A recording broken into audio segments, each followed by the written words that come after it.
Hello and welcome back to Lorfan Gaming Plays Pokemon Scarlet Violet. I'm your host Lorfan. In this Pokemon Scarlet and Violet video guide, I'm going to go ahead and show you on how to defeat Team Star's Fairy Crew leader Ortega. As always, like, comment, and subscribe to my channel for more Pokemon Scarlet and Violet video guides just like this. Do not forget notification bells to be updated and more. The opponent you're about to face is a Fairy type Pokemon. This is a level 50-51 encounter. Since this is a Team Star base, you have about exactly 10 minutes to defeat 30 Pokemon before facing Ortega himself. So here's the deal. It's a Fairy type Pokemon. That means if you're using Fighting, Dark, and Dragon, pure types, or partially types, yeah, it's not going to go your way. Now, if you're using Poison and Steel types, on the other hand, yeah, you'll definitely win the battle. I'll go over what type of Pokemon that Ortega uses, then the top three since we're talking about the Star Barrage. So let's go over Ortega's team. The first Fairy type Pokemon that Ortega will send out against you is the Azumarill. Now this is a Fairy type Pokemon. I had some issues with this as my Tinkaton, which is a Fairy/Steel type. However, I used my Poison/Lightning type, which is Toxicity, and that really made the battle much more easier. You could be switching between Poison and Steel types throughout this battle, so be cautious on that. So let's go ahead and go over the next Pokemon I'm going to go ahead and show that Ortega does have on his team. The next Pokemon on Ortega's team was Wigglytuff. Now, Poison type versus Wigglytuff. Yeah, I won that battle handily. Let me tell you, Wigglytuff uses Charm and of course Body Slam. Not too hard of a fight with Poison type Pokemon, so I'm going to go ahead and go over the next battle. Next up is a level 51 Pokemon. It is a Ground/Fairy type. So here's the deal. Dachsbun, when it uses Mud Slap, if you have Electric type for instance, yeah, you're going to get hit hard by it. So I did use my Toxicity. I used his normal move, which is his own signature move, which really softened the foe. Then I used Poison Jab, and that was it there. So it was not too hard once I did a 1-2 knockout punch. Now the next opponent we're going to go ahead and talk about will be the hardest. So here we go. Last but not least is the Revavroom, Ruchbah, and Starmobile. Now this can hit hard, especially against my Poison/Electric type. At one point I kept on healing during the fight with my Toxicity, so I swapped to my Tinkaton. That changed the battlefield big time. I was getting less damage against this Pokemon. So here's the deal about how to do a seriously one-shot blow after you use some Fighting type moves. What I did was I used the Fighting type move, which was Rock Smash. Once I did that ×2. Ruchbah Starmobile was down to negative 100% defense or something like that. But either way, very low defense. Then I used, of course, you will see before you, the Giga Hammer. Once that happened, one shot, game over. So just use a move that could weaken your opponent's defense, especially against this Pokemon, and then hit your hardest Steel type move. If you have a very hardest type Poison type move, you can go for it, but I prefer to say this: use Steel type. You'll really annihilate this foe very quickly. That's about it for Ortega's Pokemon team, so I'm going to go over my suggestion of the top 3 Pokemon I'm going to use for this fight. Here's my top 3 team members, not only for Star Barrage, but the fight too. Now, Tinkaton is a Fairy type, however, it has a very nasty Steel move. Now, first thing I do is I'm going to use Rock Smash once or twice to lower our opponent's defense. Then the Gigaton Hammer. Now, that does a huge attack, especially if you lower your opponent's defense twice. I used to actually during the last part of the battle, made things easier. Toxicity is an Electric/Poison type. I use Poison Jab, that was very good. If I need to, I use Shift Gears to buff up. Boom Burst is actually good too if I want to go that route also. Now, last but not least is the Ponard's second upgrade. Now, that Pokemon I would say is a Dark and Steel type. You know, it's a Steel type. And there's one move I definitely use on that is Metal Claws. Now, if I would have the King Gambit, I would use that signature move to wipe everything out. I'm going to say this now. Use Poison Steel type, your top 3, if you don't like my suggestion. I'm going to go ahead and start this entire thing. I'll be back after everything is done.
Upon defeating Ortega, you get some materials and Dazzling Gleam, which is okay fairy type Pokemon moves.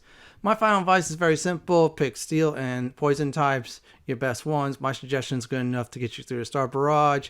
Keep your cool between the 4 Pokemon battles, especially the final one. Now, if you have a Tinkaton, then go ahead and use Rock Smash once or twice. I say twice. Then use the Gigaton Hammer to annihilate this Starmobile very quickly. This will be, I would say, is the second hardest, maybe the first hardest out of the Team Star base bosses. This is it from my Pokemon Scarlet Violet Team Star Fairy Crew Boss Ortega video guide. This is Lord signing off. Thanks for watching. Have a great day or night, and do please stay safe.